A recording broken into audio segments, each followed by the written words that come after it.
Hello everyone, I am Dr. Nagalakshmi, Assistant Professor, Department of Commerce with Finance in Dr. SNS Rajalakshmi College of Arts and Science, Coimbatore.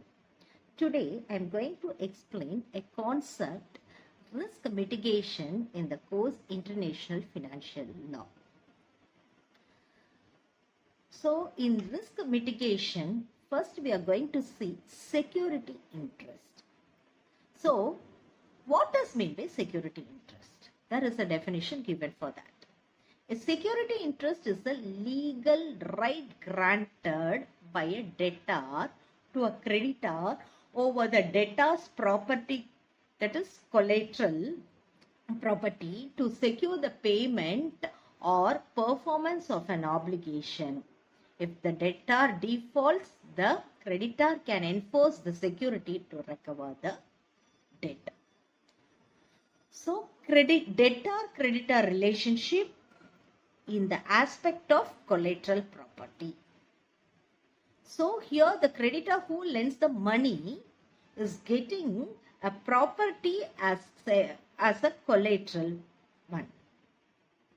For that, if the debtor fails to repay, here the creditor can recover the amount through this collateral property. This is what security interest is.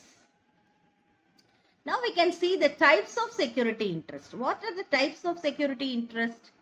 Pledge, mortgage, charge. These are the three types of security interest. First, what does mean by pledge?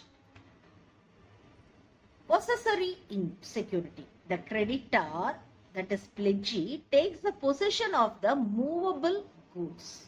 Possessory means if I am going to lend a money, I will submit a property to the creditor as a collateral for lending the money.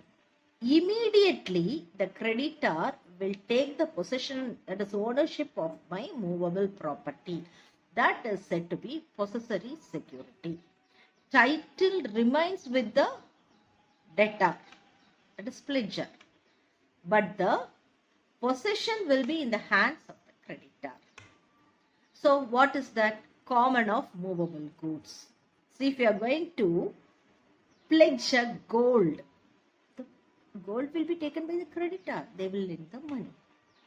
Gold loan, warehouse receipt. No registration required for possession is essential. That is, pawnbrokers are the examples for this. Next is mortgage. A transfer of an interest in immovable property to secure a debt. This is a building, my property, my land. So, types under Indian law is Transfer of Property Act 1982. Okay, in English law usually refers to legal or equitable mortgage.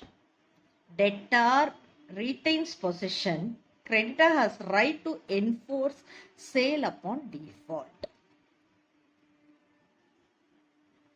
That is said to be mortgage. The third type is a charge. A non-possessory security where the creditor has the right over the asset without the title, transfer or possession. So here the creditor has right over the asset, but the possession is not taken by the creditor or the property is not transferred to the creditor. That is called as a charge. Here there is a fixed charge and a floating charge. So attaches to specific or that is identifiable asset, machinery or land. Debtor cannot deal with the asset.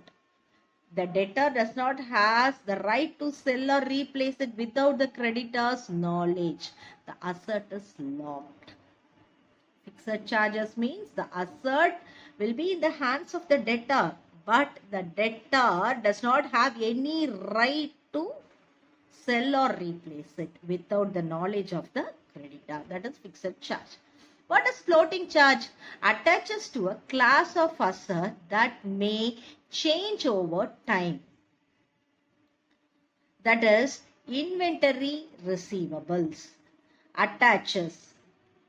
The creditor can deal freely with the asset in the ordinary course of business until a crystallization event. Upon crystallization, that is crystallization means any default or insolvency, it becomes a fixed charge. Floating charge means everything in the hands of the creditor, debtor. If any default or insolvency happens to the debtor, then the floating charges will be converted into fixed charges. Now we are going to see quasi-security, that is title transfer arrangement. So common form is there. What is this means? The title transfer financial collateral arrangement used in repos and margin lending.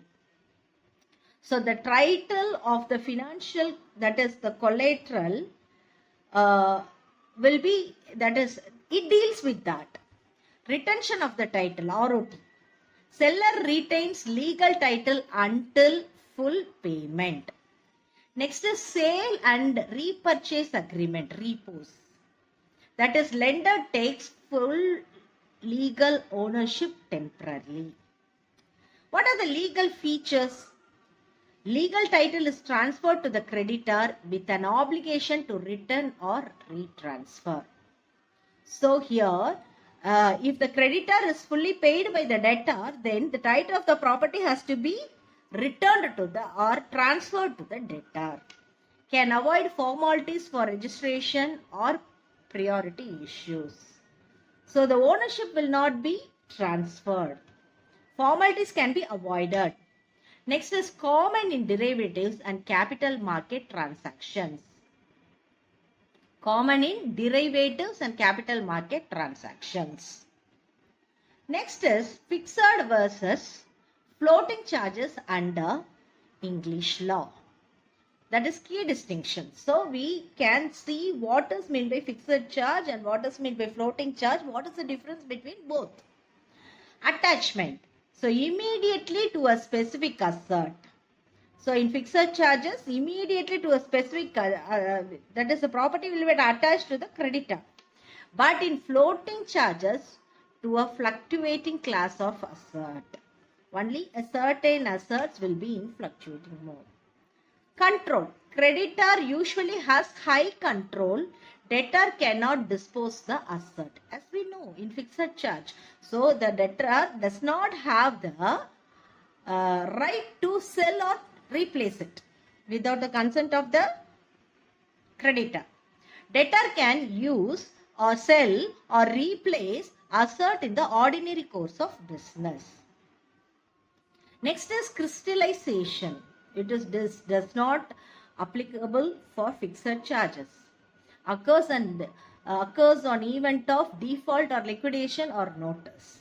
So in case of crystallization, in case of any default, the asset, that is the charge, will be converted into fixed charges.